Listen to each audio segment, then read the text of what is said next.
All right, good afternoon. I was thinking about rumination loops. So, I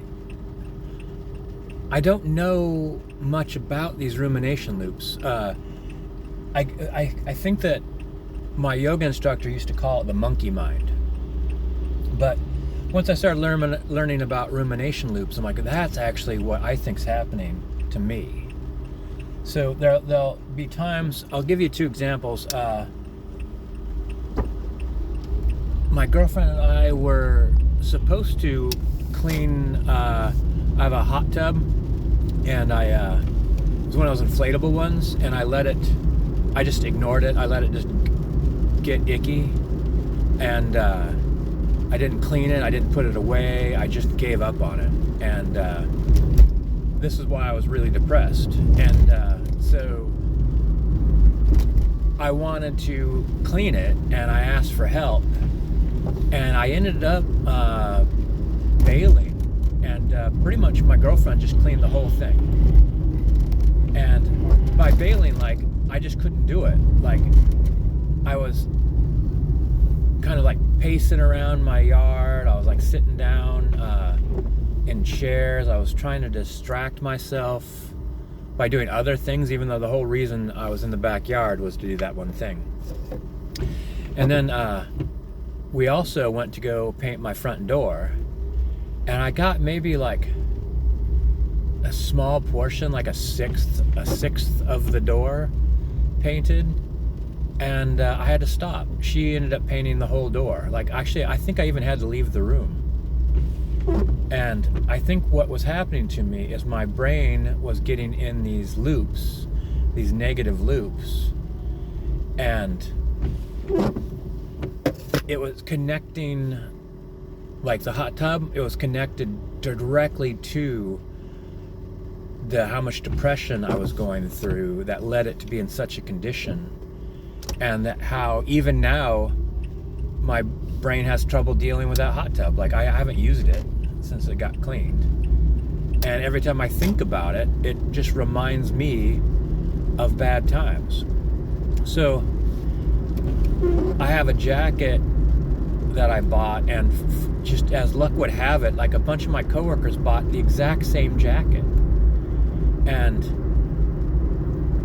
I've had so much trouble in the past of coworkers taking something that belongs to me, thinking it's theirs, and then not returning it.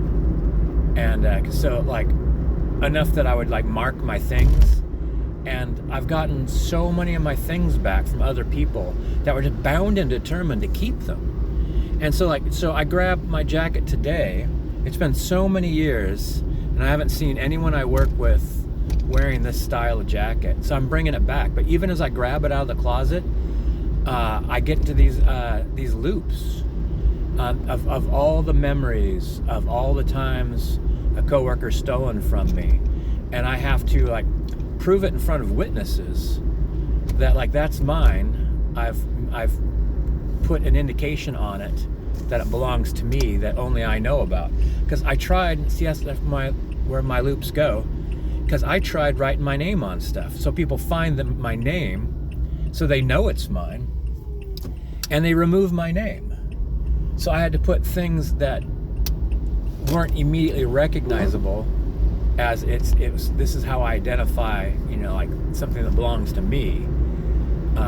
Tell someone else what it is, and then confront the person who has my thing, and then show if we find the symbol. And even then, they're trying to look for a way that it's theirs still.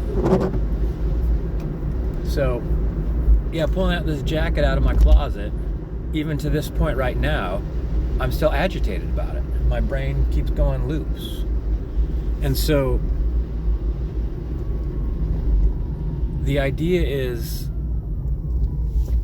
it's the whole the wolf inside you. There's two wolves inside you, and so whichever one you feed is the one that's going to be the most powerful. And right now, like, the most powerful wolf is the wolf of haunted memories, of negative loops. And So I need to be able to break out of that. And what bring this is about, like, so my depression goes in, or I don't think I'm ever fully out of depression, but my spirits and ability to function get higher and higher and higher, but it's in a sine wave. So like at times I'm at whatever level I'm at. Sometimes I peak over that level, but then there's other times whatever level it swings back down. And when I'm in a down thing, one of the ways I can tell is I don't do dishes, I don't open my mail, and I don't shower. And so something must be wrong here with this bridge. I have to find a way.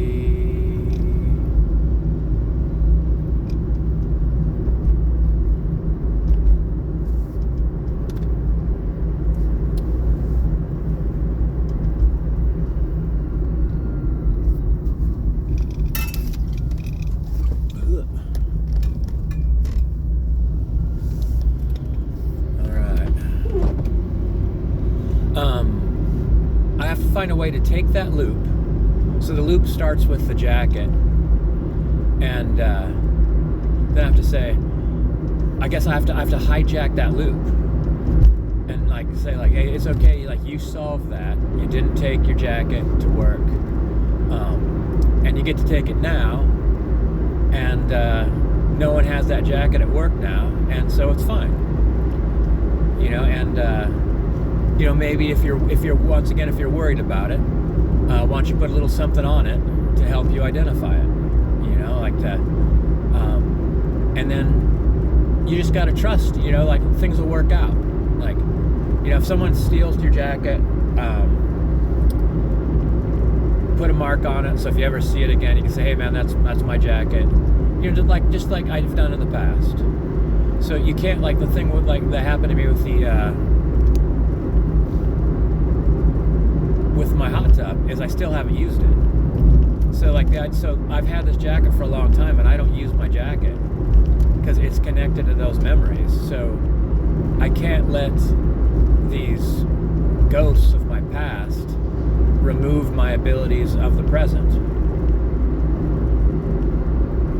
But I was talking about showering.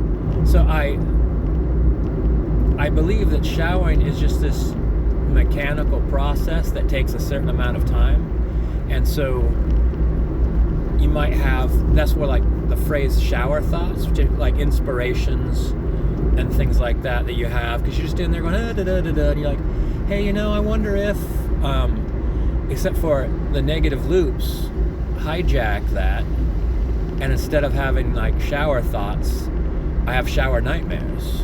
Remember this one time, and I think it has something to do with the stimulation of the skin as well, because it seems like when you're scrubbing, like that seems like that triggers these negative loops, like getting in under the water, testing the water. I think that's because your brain's like oh, is this water the right temperature? Do I have my washcloth? But then once the water's the right temperature and you have your washcloth, then immediately the negative loops kick in. So I've got to hijack this system that's hijacked me. And so that was what was happening at work. My thoughts were, I was in such deep and rapid negative feedback loops that I'd have to leave work.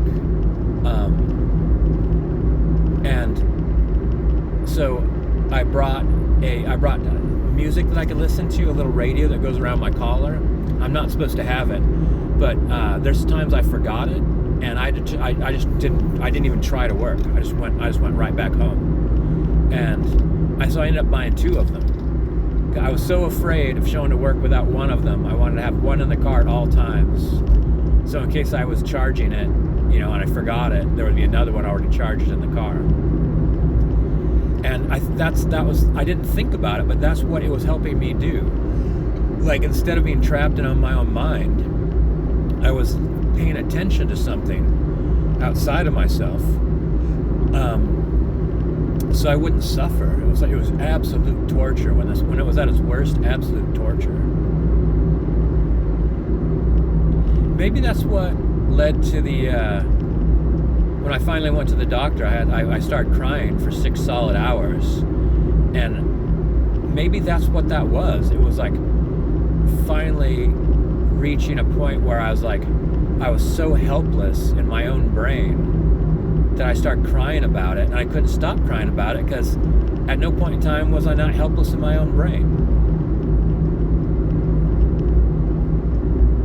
Often, sometimes when these like powerful negative feedback loops kick in, I say something like stop, like out loud. Sometimes I say stop.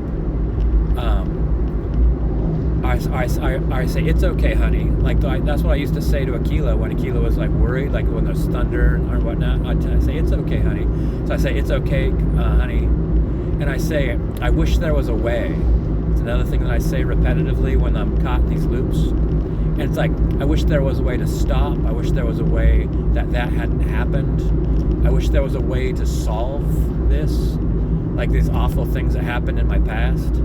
I wish I could go back and solve them. And because you can't, my brain treats it like it's still an emergency that's happening, as if there must be a solution. And the solution is what you could do with it right now. Is I like to say, like, it's okay, like, that's over with, and you're not going to do that again, or that's not going to happen again, or if that looks like that's ever going to happen again, you now know about it, and you could just get free. You get free of it. You could escape. When you see this thing happening, you could escape. You know, walk off, leave, go away.